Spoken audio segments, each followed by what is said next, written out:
Hi, woke up. Welcome everyone back to the channel.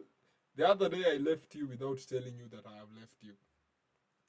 Yeah, I keep telling you if Kenya Power ni kama they are conspiring against me, but let that end there. There is no way. Kwanza nikifanya games za Man City before we get into the preview. Tukifanya games za Man City ndio stima zinapoteanga. Mna notice hivyo? Siku yenye nafanya na watch games zingine haziwezi potea. Ni kama they have a thing against Man City. That being said, I hope you guys you're doing well and you're fine. But you're better than the last time we saw each other. I promise you, we are only going to keep it at 20 minutes. I have made a promise. Naona sahi ni 8:37. Plus 20 minutes hiyo ni 8:57. So tuseme by 9 I should be winding up. Nafaa nikuwe nime press the end streaming button hapa for this preview. I've already wasted 2 minutes. I have 28 minutes to go. So I think we know the games zenye zinachezwa kwa Champions League this season. But just in case you are living under a rock, I am going to provide you with the information. So Champions League kesho, the first leg itakuwa between Arsenal and PSG, and then on Wednesday we will have Barcelona playing against Inter Milan, and then hizo sasa ni first leg, and then after first leg kutakuwa na second leg the next week, and then zitakuwa in reverse order. Next week itakuwa Inter Milan versus Barcelona on Tuesday, and then PSG versus Arsenal on the other day on Wednesday. So hopefully you've gotten a rough idea. Kenya Power conspiring against you like the RAF conspiring. Which Madrid? Which Madrid? Atleti or Real? Hata milioni nimecomment kitu. Unajua kuna mtu alikuwa ananiuliza bro, mbona wewe comment? Ni juu na kwanga nikiongea most of the time. So that being said, hata hakuna kitu mingi ya kuongelea. Just shida nikiingia press conference, I'm just giving my opinions of what I think might happen in the next two games. I know the last time kulikuwa na Champions League games I was not around because of I was working on something. But yeah, hopefully this week nitakuwa hapa. Morgan anasema Real, he's talking about Real. Okay. Bado you're still holding down, you're holding your English inapotea. Unajua leo ni Monday. English inapotea. So yeah, from the screen unaweza ona that the easy teams tatu ndizo zenye zilikuwa top 8 zimefika, and then kuko na PSG wenye walimaliza 15th na walienda kwa playoffs, but they've made their way into the semifinals. So ni kama they were able to turn the tide around. Okay, kuna a lot of things kuongelelea about PSG. Walicheza against Aston, tuliona how good they were when they were playing against, let me go to the right screen, when they were playing against Liverpool. First leg they were unlucky, second leg their plan worked and they assassinated Liverpool. I think ilikuwa in the round of 16. They went on to face Aston Villa, which was very interesting because Villa won that game in the Champions League, but Villa didn't go through. I think Aston Villa walishinda 3-2. Na at that time hiyo game I was watching it and I realized that okay, nimekuwa na different stages when understanding PSG this season. Unajua the advantages, maybe I don't sit here and pretend I know everything. When they were doing poorly in the Champions League, nilikuwa nasema that they were only playing well in their league, and then they started playing well in the Champions League. The first game yenye walicheza vizuri ni ile yenye walishinda Man City 4-2, and on that day niliclock kitu moja very very vital. Midfield ya PSG watu wengi they sleep on it, and even the ones that don't sleep on it, they only know very few players. Okay, see, they only understand what the players offer. They know very few. Watu wengi wanakuwa wametambua Vitinha kama 60%. Alafu sasa wengine hawajui Joao Neves, hawajui Fabian Ruiz. Watu wengi kwanza wanadhaningi Fabian Ruiz is not a good player. He is a good player. So that midfield ya PSG, it's very technical. But on that night against Aston Villa waliwalemea in my opinion. Waliwalemea. And I think that should inaweza present Arsenal with a way that they can beat this PSG team. The midfield is very technical. Wanajua kupress at the right time. They know how to increase the pace of the game. They know how to slow it down. We saw how they played against Liverpool. Ukitaka kuona hiyo PSG midfield ikiwork spectacularly, juu watu wengi wenye tulikuwa tumeongea nao, don't know why I'm using so many hand gestures today. Acha niweke mikono huku chini. Watu wengi wenye tulikuwa tunaongea nao leo walikuwa wananiambia but PSG, see, they only do well in their league, and then they are very solid. Na nikawapatia reference point here. Hizi comments naziona zikibuild up hapa. I'm going to go and read them. Nikawapatia reference point here. Liverpool away at Anfield. If you go back and watch that game, how good PSG's midfield was, itakushtua because they are very good players. And then sasa fast forward, you go to the second leg against Aston Villa, unaona they struggled during that game. Intensity, I think McGinn had a very good game, najua wali lose. But I think that presents a pathway that Arsenal can use against PSG. The midfield, the Arsenal, itakuwa na Odegaard, Rice. Sasa sijui how they will handle it from there. Maybe most likely wataweka party, which are 3 players, but in my opinion unafaa kukuwa na a way that another player plays in the midfield. Over the past weekend nimekuwa nikisema that hii game ya Barcelona na PSG na Real Madrid, the reason yenye Madrid were good ni kwa sababu wali fight technicality ya Barcelona by adding numbers in the midfield. So Arsenal, to fight the technicality ya PSG, they will have to have more players in the midfield. Najua watakuwa na Partey, watakuwa na Odegaard, watakuwa na Rice, but they need to find a way enye wataongeza player mmoja hapo, either by inverting someone from their defense line. Most likely they might use the young man, Mr. Lewis Kelly, I think Miles Lewis Kelly or something. Huyu aki-invert midfield, Arsenal wanaweza find a way ya ku play against PSG. But if they decide to go man for man against that PSG midfield, they will suffer kesho. Obviously tuna review first leg. Wanaweza suffer kesho sana. So that is my beat, that is my take on PSG. Tukienda side ya Arsenal, I just keep saying the same thing about Arsenal. You need to take advantage of the chances. Kuna kitu naenda kusema next itafurahisha watu wengi wa Arsenal. In the first half against Real Madrid at your stadium, mlikuwa very nervous. Morgan anasema Fabian Ruiz is average, he's not better than Ceballos. Bro, Ceballos is a glory hunter. Nilikuwa nasema ni in the first 45 minutes Arsenal walicheza against Real Madrid at Emirates. Kulikuwa na nerves. Najua they ended up carrying the night, good free kicks by Rice, but mtu yote mwenye anajua football ama an outsider anajua kenye nasema. Those first 45 minutes walikuwa wanakaa ni kama they are struggling, chances zinakuja, hakuna mtu ako kwa box, and then things stand around in the second half. Individual brilliance ya Rice, sisemi ni mbaya. I'm crediting Rice in this situation, but I'm telling you that hiyo individual brilliance, don't count on it so much. Sasa mjifunze sasa venye mta move on from that, and you did that very well in the second leg. I'm giving you guys credit. Watu Arsenal wanasemanga unaongeleanga Arsenal in a negative way. I'm giving you guys credit. Second leg mkaenda mkacheza against Real Madrid at their own stadium. You are very calm and composed, FYI. And you carried the day. Mli end up kuwin 2-1. Saka nakumbuka kimiss pena. Funny enough. Hiyo game nilianza kuiwatch from that moment. As in nili tune in at that moment yenye pena inaangaliwa. So me at the back of my mind najiambia, Real wamepewa pena. Haha, I told you wataibiwa. Kumbe ilikuwa pena ya Arsenal. Saka akauza, and then they Arsenal did their thing. But as I'm moving towards prediction, I still think Arsenal, they can get the best of PSG. Kwa sababu I think in a two-legged affair, Arsenal wanaweza kuwa na advantage. But sasa ita depend how they execute their plan.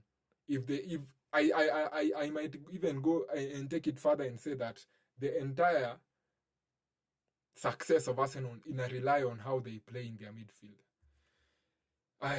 Morgan comes in with a very pause. Morgan ana contribute a very good point hapa, anasema that Merino also adds to the midfield. Yeah, hiyo ni kitu moja yenye sikuwa nimeona. So big up to you for mentioning that. By the way, Partey ako suspended again. I didn't know that. Ndio maana I love having people on the chat. The reason I love doing live streams ni kwa sababu watu huwa wanani correct in live. Granted, I'm rarely wrong. Ama the number of times I'm wrong zinakuwa kiasi. But the advantage of having you guys on the other side ni huwa mnani provide na info kama I wanted to do the press conference, but niliona iko a bit boring. Iko fixed. Tunasoma statement moja, tuna analyze. tunajaribu hiyo ni boring. Champions League inafaa kuwa exciting, tunafaa tukue tuna throw ideas hivi left right and center, provided they are good ideas. But yeah, Morgan anasema Merino adds to the midfield, but I think yes, I think he'll be starting as a striker. Sasa hata the fact that Partey is not there even makes things more interesting. It makes things more interesting kwa sababu inataka hiyo sasa ndio itatuonesha how will their manager come up with a solution. Ata come up na solution gani sahi? Kwa sababu this is the time. Hizi decisions kama hizi, you know they make or break the team. Advantage yetu sisi tutamjudge after results. Hiyo ndio unajua ndio unakuanga advantage ya sisi when we are not doing that inside work. Si inside work. We are not on the inside channels. Hatujui mambo yenye inaendelea ndani kwa ndani. Sisi tunakanga hapa tunamjudge based on results. Akipanga vizuri yende vizuri, Ateta alifanya kazi mzuri. Akiipeleka vibaya tutakuwa hapo to slam him. So I think it is very important yeye akuwe na a very good and a concrete plan. Kwa sababu I think Luis Enrique on the other side of the touchline, he's very good at planning. Tumeona this season venye ame rejuvenate PSG. Aliget rid of the big egos akina Neymar, akina Mbappe. People thought he's going crazy, and then he has managed to build a team and in a work together, in a move together, they have the same common goal. Dembele obviously amekuwa with a crazy season so far. I don't know if people are going to start throwing his name into the Ballon d'Or hat. Sijui, but hiyo sasa hizo ni mambo zinakujanga after Champions League imekuwa won. Wameshinda ligi ya kwao, but hiyo it doesn't guarantee anyone a place in the Ballon d'Or rankings unless it's an international tournament here ama season. But PSG can drop Kavicha, Doué or Dembele in the midfield. Lakini sasa unajua my biggest disagreement with that is the fact that dropping either of those, especially the wide men I'm referring to ni Kavicha and Doué. The problem with dropping them into the midfield is that it weakens your attack. The advantage of having wingers wakae position ya wingers ni you want them to be in those one-on-one situations against the fullbacks.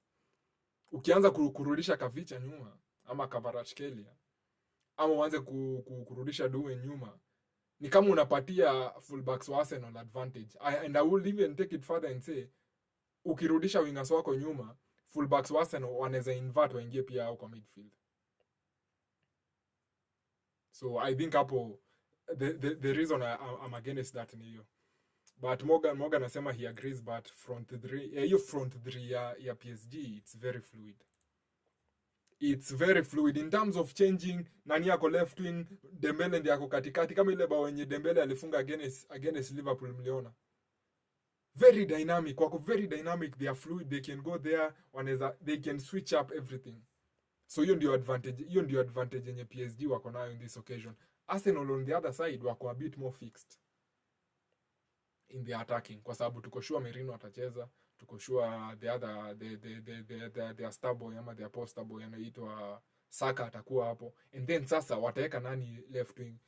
Should they go for Trossard ama should they go for Martinelli?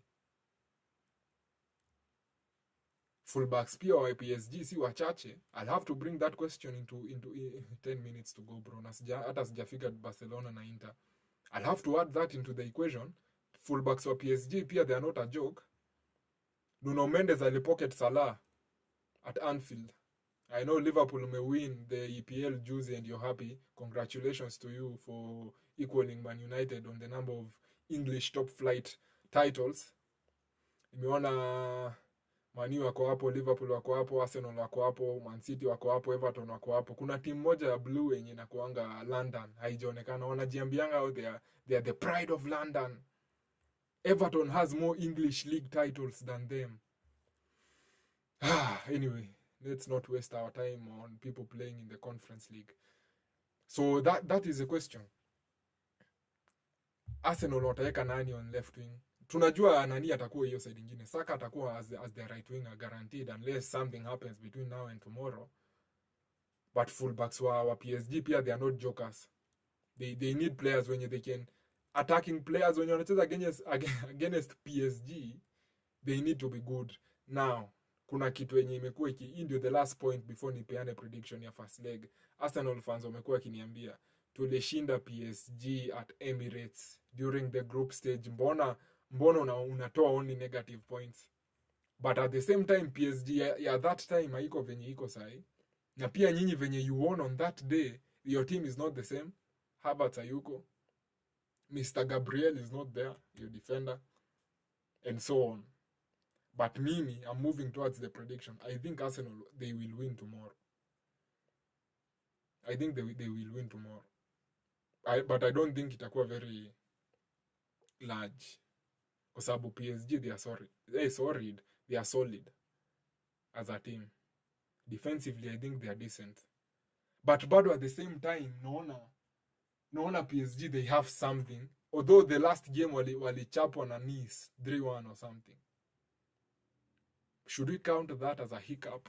Maybe it's a bump on the road. PSG versus Arsenal will face off between one of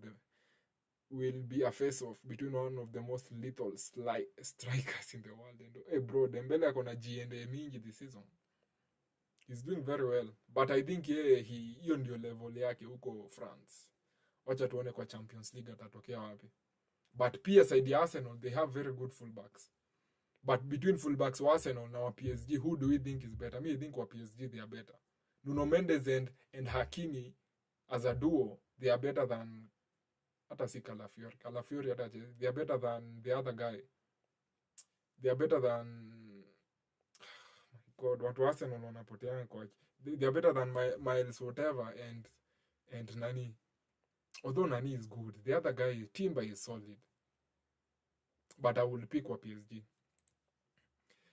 Yeah, PSG are much changed since the group stage. They were thinking of the play. Bro, PSG walikuwa 15th in the table na sasa hiyo wako semifinals. But yeah, niko very 50-50. Sijui nipeane nini. During the day nilikuwa nadhani Arsenal will go through to the final and they will play Barcelona. Tunafika kwa story ya Barcelona inafio. And then Barcelona dunk on them 4-1 in the finals. So ideally ningetaka ajumimi in my mind Barcelona will be better playing against Arsenal than against PSG in a final. I think Barcelona tools zao ziko better off. They are more suited in hurting Arsenal than hurting PSG. Although sasa lazima they go over Inter Milan in 2 legs. So I think Arsenal kesho they will win 2-1. I have a feeling wanaweza enda huko kwa PSG washindwe. I have a feeling wanaweza enda kwa PSG and they lose. And they even end up losing the tie. So niko very 50-50. I don't know what to predict here. So maybe if you're here and you're listening, unaweza ucomment down below the outcome and unaona ikitokea. But me, I'm going with Arsenal winning the first leg and then PSG come destroying them in the second leg. But although Arsenal, okay, that is my prediction. Arsenal first leg watashinda, lakini second leg watashindwa. Although mimi nataka Arsenal wafike Champions League final against Barcelona. That is my preference. Because I think Arsenal they can be hurt by Barcelona compared to PSG. As that goes on, kesho pia on Wednesday Barcelona will be playing against Internazionale. Last time niliita Inter Milan. Watu kwa comment section wako overreact wakaniambia it's not Inter Milan, it's Internazionale ama Nazionale. I'm not Italian, Kenyan. But yeah, Barcelona kesho wanacheza si kesho, on Wednesday they will be playing against Internazionale in the first leg. Barcelona ndio watakuwa home. And yeah, when we were doing the Barcelona versus Real Madrid watch along, I was a bit angry by the tactical approach enye tulitumia on that day. I was a bit angry. Although in the end, I think Real wali mess up tactically. I still think on that day we were not very tactically alert, ama fluid, ama dynamic. Kwa sababu we didn't pick up the fact that Real Madrid, they are playing with four midfielders, and that's suffocating our midfield. I know we won the cup. I keep saying it. Tulishinda kikombe, but that does not mean hizo makosa zenye tuliona ati they just go under the table. I know Inter Milan, they will do the same thing. Watacheza na back 3 and then 5. Either they will go for a 3-4-3, junaona Thuram hayuko, ama 3-5-2. Itakuwa one of those two. They will go and sit on the edge of the box and try to break away. And that is going to happen, especially in the first leg. Hiyo ita happen sana, because what they will do, watasema mliona venye Dortmund walipigwa 4 goals hapa, and they ended up losing the tie. I know Dortmund beat us at their own home stadium 3-1. That is also something yenye nitaongelelea, kwa sababu hiyo siku Barcelona mlikuwa very embarrassing to say the least. And I think hiyo inaonesha bado hatujafika. Tumeshinda Madrid kwa finals mbili, but bado hatujafika in terms of getting the job done, kwa sababu the problem, and I highlighted it, the problem with winning with so many goals in the first leg, there is a risk of taking the second leg as a joke. After winning 4-1 in the first leg, you should not be losing 3-1 in the second leg. Whether you are at home in the second leg, ama at away, whether you are playing on the moon, I know tuli advance. But hapo pia, there was something. I keep saying, if you don't close the door enough, ukikosa kufunga mlango hadi mwisho, and you leave some space hapo, someone atakuja tu ajisqueeze hapo katikati. The English expression ni, give them an inch, they take a mile. So I think Inter watatumia your approach, considering that Nania yuko, Thuram hayuko, maybe next week atakuwa. I think hao watatumia your approach. Watatumia approach ya tucheze first leg and we have the minimum damage done, and then we will handle it. We will build from there in the second leg. Hawa wezi taka waende washindwe 3-0 4-1. Juu inamaanisha, juu unajua watakaa wa analyze game ya Barcelona na Dortmund, waone kama si first leg yenye Dortmund walipigwa bao mingi hivi wangepata, maybe wangepita. So Inter, in my opinion, if I was their coach, sitaki kusema ningekuwa defensive ama ningekuwa pragmatic, but my approach, unajua I give my view based on if I was that person managing that team with the current situation, what outcome do I want and how do I achieve that outcome. Ningetumia approach yenye, unaona venye Inter walicheza against Man City in leg 1. Leg 1, sorry. In the first match day at the Etihad. I think wanafaa watumie such an approach. The same way they played against Arsenal. Ile siku Arsenal isha 1-1 ama 0-0. The same way walicheza against Arsenal at the San Siro. I think that is the best way for them to approach this game. Wame lose a couple of games. I think wame lose kama 2 games ama 3 games. Junaona last week in the weekend wali lose against Roma. Nimeona hizo games. Nimeona hiyo ya Roma wana struggle saa zenye hawana nani. Huyu msee wao anaitwa aje, the big striker. Si big. Saa zenye hawana Thuram inawa affect attacking wise. Acha tusome hizi comments. Morgan anasema staki kuona Arsenal kwa final. Imagine they go ahead, utaona Mikel Netanyahu. Uwezi eka low. Ataeka low block kwa final. I think itakuwa interesting. But yeah, that's it with the Inter. Wakicheza venye walicheza against Man City in match day 1 na wacheze venye walicheza against Arsenal, they will present Barcelona with a very difficult question. Kwa sababu I keep saying it, I have been saying it, I know you guys get mad when I say this because mnasema I repeat myself, you repeat yourself. I keep saying it. Under Hansi Flick this season, challenge enye Barcelona tumekuwa nayo ni when we are playing against teams that sit back. Team ikiamua kuachia Barcelona mpira wa possess, Barcelona usually have a hard time this season. Unajua kuna mtu atasema ati naongelea mambo ya previous years ama in the siku za tikitaka. I'm talking about this season. Tumekuwa tukistruggle against teams zenye zina sit back. Kuna examples mingi sana. A couple of weeks ama 1 week ago tuliona how Celta Vigo played against Barca. They had 3 goals dakika 62. They ended up shitting the bed. Hiyo ni shida yao. But I don't expect the same thing to happen with Inter. Kwa sababu I think Inter, as much as I wanna Marcus Thuram up ahead, I think how they are very aware they are very sharp when it comes to defending. Nataka kuona the last time Inter Milan conceded 3 goals ilikuwa lini. I know wali concede moja against Inter. Against AC. This is the last thing we are doing before we dip. Okay, kuna hii moja wame concede 3-0. Before that, okay, win, draw. Unaona, even they hata hao walicheza against Bayern and as explosive as Bayern attacking hizo, unaona Bayern they only scored how many goals? Alifunga moja, wakafunga 2. Haya, turudi nyuma. Before that kuna hii 3-0 ya Fiorentina, iko back in Feb. So since then, acha we go to the latest one and then we count back. Hizi ni 3.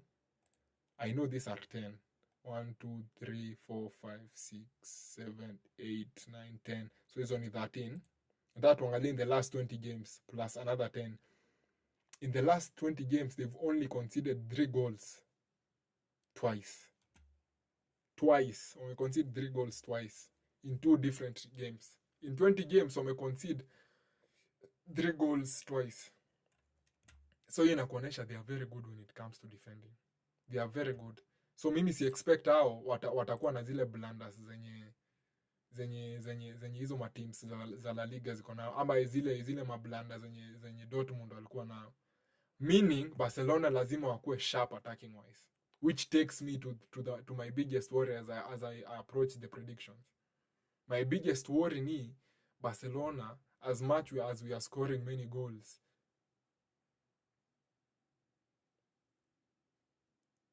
bado chances zenye tunaacha kwa meza ni mingi sana.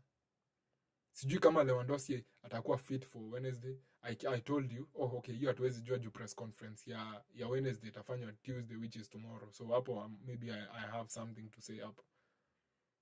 But I keep saying it. Zile chances zenye Barcelona miss ni mingi sana. I know kuna mtu atasema, but Barcelona si ndio wamefunga the most goals in Europe ama in whatever. Mbona unawekelea? But ukikompare hizo bao zenye wamefunga in the number of chances that they've created, ama the number of missed chances, wacha tu tuangalie the number of chances in total. Barcelona kuko they can be better. Najua kuna watu watasema, bro, you're being spoiled, wewe sasa ni kama you want football to be perfect. No. Hizo chances zenye we are missing bado ni mingi. So wacha tuingie tusome comments alafu tupige predictions alafu we deep. Naona niko na 28 minutes in. Nimepita na 8 minutes. They beat Arsenal 1-0. It's Giuseppe Meazza. Unasema Inter Milan walishinda Arsenal. Walishinda Arsenal. Je, tutafute hiyo Arsenal. Walishinda Arsenal back in November 6th.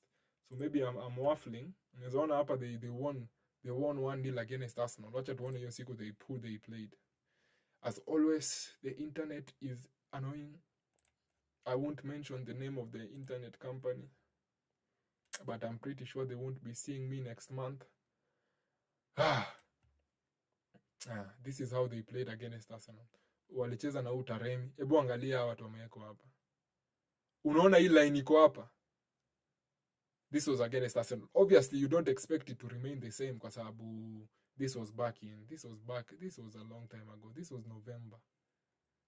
That one the last game they played, how they played that game. Slow as always. Inter have been struggling recently. Wamekuwa kistruggle. Na that one the last game. Wamelose hizi games zote. Wamelose 3 in a bounce. Kwa hivyo they are not doing that well. Lineup, staki commentatory whatever. Pavard alikuwa injured. I remember jana niliona Pavard alikuwa injured. Acerbi yako hapa. Ule jamaa mwingine the defender that I like yako wapi? Bastoni. Where is Bastoni? Bastoni yako wapi?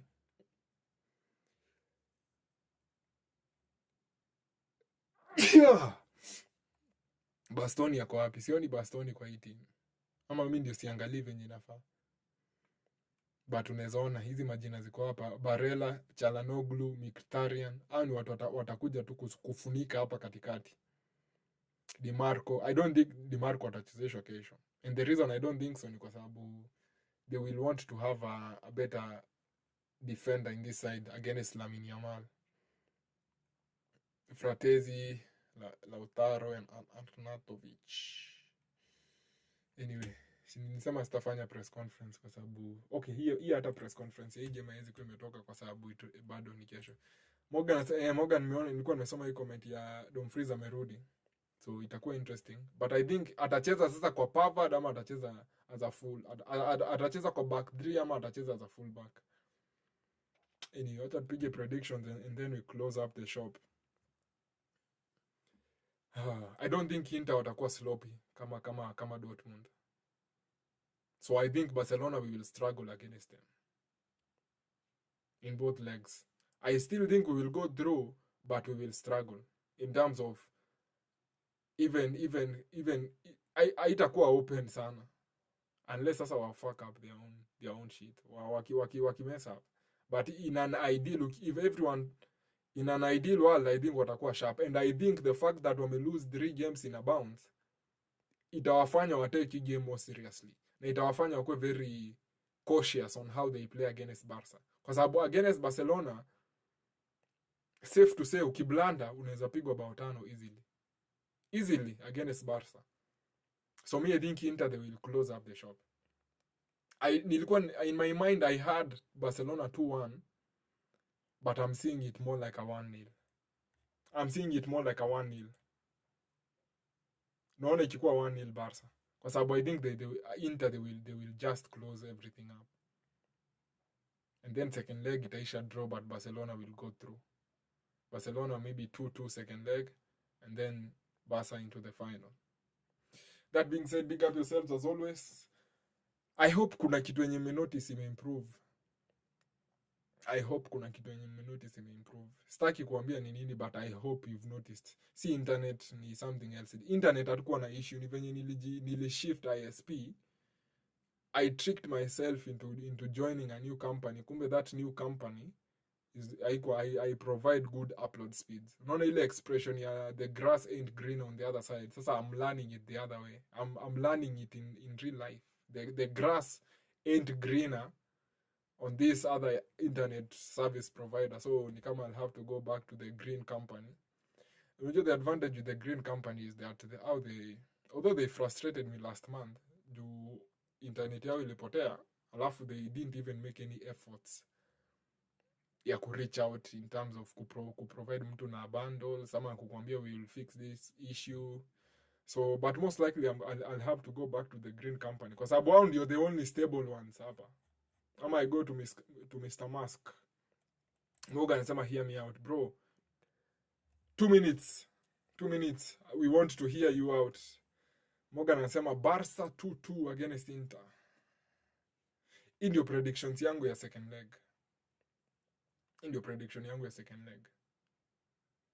But first leg I think Barcelona they will find a way.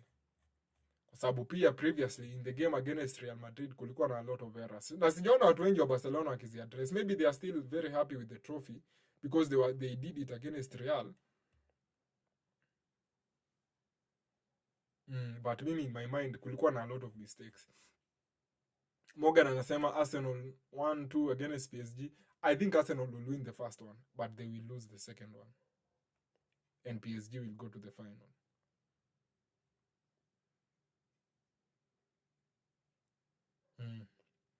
That being said, big up yourselves as always. Kesho kuna watch along, Wednesday kuna watch along, and then Thursday we will be watching that other European tournament. Sijui inaitwa Europa what. Hopefully nitakuwa hapa. I'm having a lot of things going on in the background. In terms of, ndio maana sijakuwa nikistream kama venye tulikuwa tukistream back in last year. This year kumekuwa na ups and downs, but they are good ups and downs. Si kitu mbaya. That's the best thing. Ndio maana sijakuwa nikistream sana, especially kama in the last 2 months nimekuwa nikimiss games because I've felt tired. Saa zingine I'm not even around the setup, so I can't do the streams, but it's a good, whatever is happening, it's good. So I will fight to complain, but to stabilize on the other side, I promise you we'll be back on the regular whatever. Plus sasa hata summer is coming up in terms of transfers, Club World Cup. So by then kitu yenye nanibamba ni by the time tunafika summer nitakuwa nimejipanga vizuri in terms of I'll be more stable. Ama nitakuwa more around the setup hopefully. So niko very excited by the way for the summer. Wacha niwaambie the two reasons I'm excited for the summer. There's an international tournament in the summer and the transfer window. I think transfer window this coming summer itakuwa very very lively. Kwa sababu everyone needs to buy. Liverpool need to buy a midfielder. Arsenal need a striker and maybe a midfielder. Nimeona wameconfirm Arsenal Zubimendi to Arsenal. Very good player. Man City, we need something. Man City, we might need even goalkeepers, fullbacks, wingers, maybe. You never know. Midfielders, De Bruyne is dipping, so we might need to reinvent that midfield. End up under Man U, they need everyone. Wanahitaji hata from even the groundsman hadi mtu wa kuwapikia chakula, they need someone new. Chelsea, nimemention Chelsea, ama sijamention. Chelsea wanahitaji goalkeeper. Wanahitaji watu wengine kwa wings, wanahitaji striker. Spurs hata sijui shida yao ni gani, no one cares about them. You mentioned Liverpool. Yeah, so I think summer is going to be very interesting. Very, very interesting. So hopefully in the summer we will be there. Wacha nisome hii comment ya mwisho. I think Barca can be happy. The Borgos came through. Barca, unfortunately. But Barca can't afford to buy, unfortunately. To buy what? Barca don't need to buy anyone. And on that note of you insulting Barca, they will make sure they shut you up when they play against Inter Milan. Najua nyinyi wote sahi haters wa Real Madrid. Mtaenda mkichange teams hadi final. Na final pia whoever you support, they won't do you any good. That being said, I'll see you guys on the next one. Kesho Masaya, watch along, big up yourselves as always. Kama uko hapa, hit the like, subscribe, share. And I'll see you guys tomorrow for Champions League football.